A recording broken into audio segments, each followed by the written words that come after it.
స్వచ్ఛత అంటే నందిని. నందిని పాలు మరియు పెరుగు. నమస్కారం, మీరు చూస్తుంది సుమన్ టీవీ. నేను మీ కీర్తి. నాతో పాటు ప్రముఖ ఆస్ట్రాలజర్ బ్రహ్మశ్రీ గౌరిగుంట్ల సురేష్ బాబు గారు ఉన్నారు. నమస్తే సురేష్ బాబు గారు. కీర్తి గారు నమస్కారం అండి.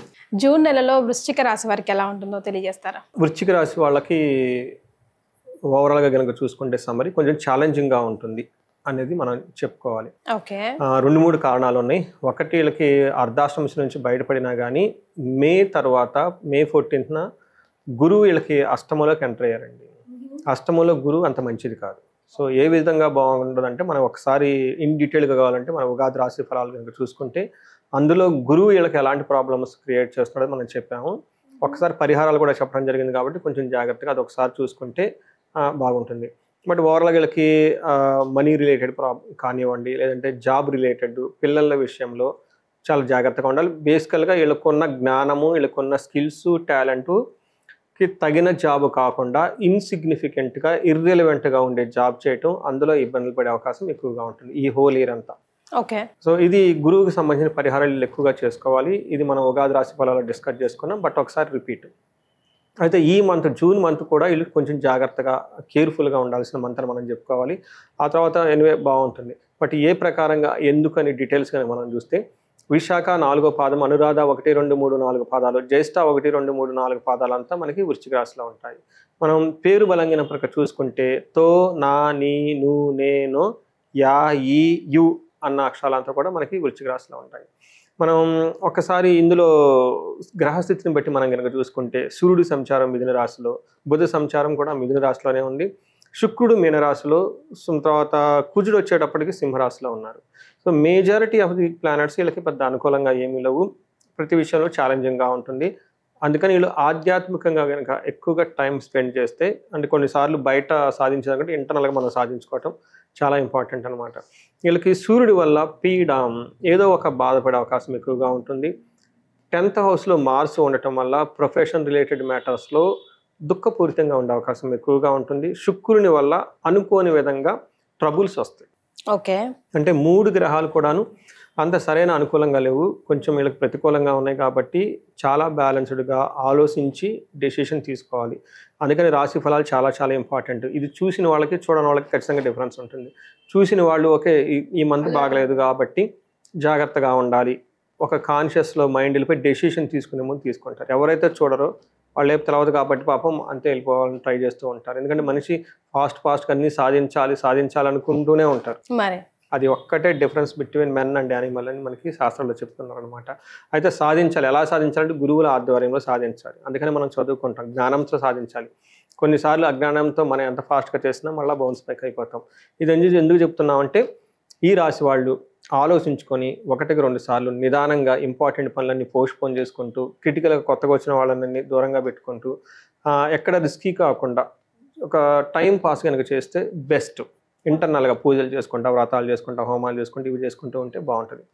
మనకి 8వ ఇంట్లో సూర్యుడు ఉండటం వల్ల ఏమవుతుందంటే, దుర్దోష శత్రు సంవాదో గమనాగమన వ్యధ అని చెప్తారు. అంటే 3 మొక్కలో చెప్పాలంటే, దుర్దోష, చెడు పనులు చేయాలనే ఉద్దేశం వస్తుంది. ఓకే, రెండోది సంవాదం, శత్రు సంవాదం, గొడవల్లో వీళ్ళు పోయి శత్రువులతో గొడవ పెట్టుకుంటారు. ఓకే, కయ్యానికి కాలు. తర్వాత గమనాగమన వ్యధ, అంటే అటు కనుక ఇటు ట్రావెల్ చేస్తే అదంతా వ్యధగా ఉంటుంది. దుఃఖ వార్త శృతం చేయవ, వీళ్ళు ఒక చెడు వార్తని వింటారనమాట. అందుకని చెప్పేసి అష్టమస్తో యథా రవి అని మనకి చెప్తూ ఉంటారు. అందుకని ధనం కూడా కోల్పోతుందే నాకు భయంలో ఉంటారు. ఇది కొంచెం జాగ్రత్తగా ఈ సిచ్యువేషన్స్ హ్యాండిల్ చేయాల్సిన పరిస్థితి వీళ్ళకి కుజుడు ఉంది. వీళ్ళకి పరిహారాలు కూడా కుజుడికి సంబంధించి ఎక్కువ పరిహారాలు చేసుకోవాలి. నెక్స్ట్ మనకి 10th హౌస్లో కుజుడు ఉండటం వల్ల ఇది కూడా అంత మంచి టైం కాదని మనం చెప్పుకోవాలన్నమాట. ఏ విధంగా అంటే, ప్రొఫెషన్ రిలేటెడ్ మ్యాటర్స్లో డిస్టర్బెన్స్ ఫీల్ అవుతారు. అప్పటిదాకా కంఫర్టబుల్గా ఉన్న వాళ్ళు ఎగ్దమ్ చైర్లోంచి బయటకు వెళ్ళిపోయేసి ఇటు అటు ఉరుకులు పరుగులు పెడుతూ చేసుకునే సమయం వీళ్ళకి వచ్చేసింది అనమాట. అందుకని కొంచెం జాగ్రత్తగా సదా సంచార ఉద్యోగం ఎలా చేస్తారంట, ఉద్యోగంలో అటు ఇటు తిరుగుతూ చేస్తూ ఉంటారంట. అంతేకాకుండా నిత్య క్లేశం, సదా వ్యాధి, సదా భోజన దుర్బలం, సదా సంచార ఉద్యోగం. బట్ ఓవరాల్గా కనుక చూసుకుంటే ప్రొఫెషన్ మ్యాటర్స్లో ఎక్కువ టైం స్పెండ్ చేస్తారు. పర్సనల్గా ఉన్న భోజనం కానివ్వండి, కంఫర్ట్, ఇవన్నీ నెగ్లెక్ట్ చేస్తే ఉండే అవకాశం ఎక్కువగా ఉంటుంది.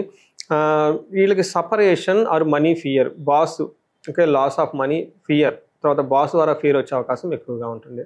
తర్వాత 6వ ఇంట్లో శుక్రుడు ఉండటం వల్ల ఇది కూడా అంత మంచిది కాదు అని మనం చెప్పుకోవాలి. ఏ విధంగా అంటే ఆయాసో ధార పుత్ర ద్వేష అని మనకు చెప్తుంట. అంటే మనకి మహర్షులు ఏం చెప్తారంటే విరోధ శత్రుపీడాం, అగైన్ శత్రుపీడలు ఉంటుంది. జ్ఞాతీనాంచ విరోధద, భార్య బంధువులతో కూడా విరోధం పెట్టుకుంటూ ఉంటారు అనమాట. అందుకని వీళ్ళకి ఆయాసం, ఓవర్ టైర్డ్నెస్ ఎక్కువైపోతూ ఉంటారు. ఇది కూడాను శుక్రుడు అంత అనుకూలంగా లేరు. బట్ ఒక విషయంలో వీళ్ళకి చాలా బాగుంటుంది, ఖర్చులు శుభకార్యాల గురించి ఎక్కువ చేస్తారు. ఓకే.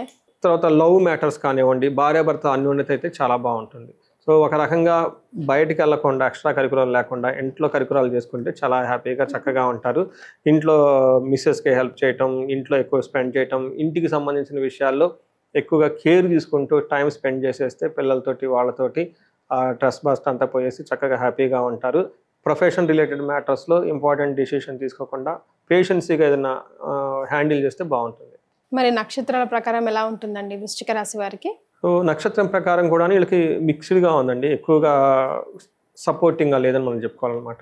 మనం కనుక చూసుకుంటే విశాఖ నక్షత్రం వాళ్ళకి ఫస్ట్ క్షేమంగా ఉంటారు, ప్రొఫెషన్లో ప్రమోషన్ వచ్చే అవకాశం ఎక్కువగా ఉంటుంది, రాజ్య లాభం అంటే అధికారం ఎక్కువ వస్తుంది. ఓకే. ఇది ఒక్కటే పాజిటివ్గా ఉంది.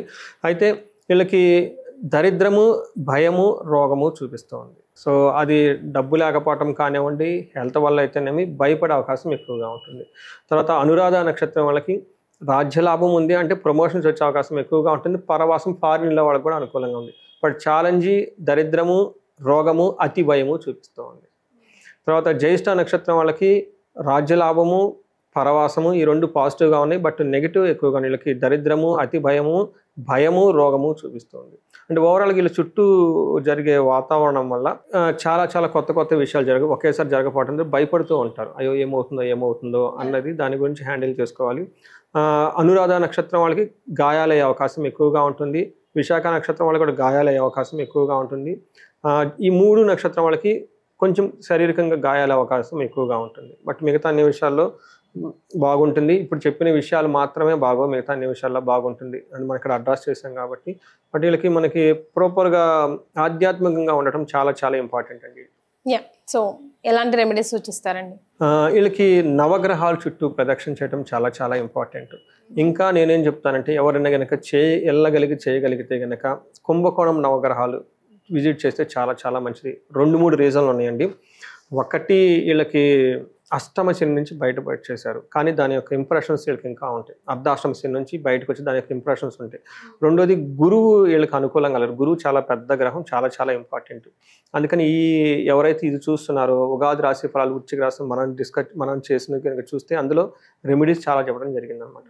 వీటితో పాటు వీళ్ళకి విపత్తి ఎక్కువగా, ఆపదలు కూడా వచ్చే అవకాశం ఎక్కువ ఉంది. బట్ నవగ్రహాల చుట్టూ తిరగటము, కుంభకోణం నవగ్రహాలను విజిట్ చేయటము, తర్వాత కోటప్పకొండ దక్షిణామూర్తిని విజిట్ చేయటం చేస్తూ వీటితో పాటు రుద్రాభిషేకం చాలా చాలా పవర్ఫుల్. ఓకే, మహాన్యాసంతో కలిపి రుద్రాభిషేకం ఇంట్లో చేయించుకుంటే చాలా మంచిది. ఎందుకంటే ఇంట్లో నెగిటివ్ వైబ్స్ అవన్నీ ఎక్కువ ఉంటాయి కాబట్టి, మాట్లాడుకుంటాం కొన్నిసార్లు ఇంట్లో పెద్దగా అరుచుకుంటూ ఉంటారు కాబట్టి ఆ నెగిటివ్ వైబ్స్ అన్నీ పోతుంది. ప్లస్ ఇంటికి ఎవరైతే పండితులు వస్తారో, బ్రాహ్మణులు వస్తారో, వాళ్ళు వేద ఆశీర్వాదం చేస్తారు, లేదా వేద ఆశీర్వాదం కావాలని అడగమనండి వాళ్ళని. వీటితో పాటు చేస్తూ ఉంటారు. మన్యు పాశుపత అభిషేకం చేయించుకున్నా కానీ ఈ నెగిటివ్ వైబ్స్ అన్నీ పోతూ ఉంటాయి అనమాట. దీంతో పాటు వీళ్ళు దుర్గా కవచం అని ఉంటుందండి, చాలా పవర్ఫుల్. అది కనుక చదువుతూ ఉంటే ఎలాంటి నెగిటివ్ వైబ్స్ ఏమైనా ఉన్నా కానీ రాకుండా ఉండేసి వీళ్ళు కాపాడుతూ ఉంటుందండి. సో సురేష్ బాబు గారు వృశ్చిక రాశి వారికి జూన్ నెలలో ఎలా ఉంటుందో తెలియడంతో పాటుగా రెమెడీస్ కూడా సూచించారు. ధన్యవాదాలు. ధన్యవాదాలండి.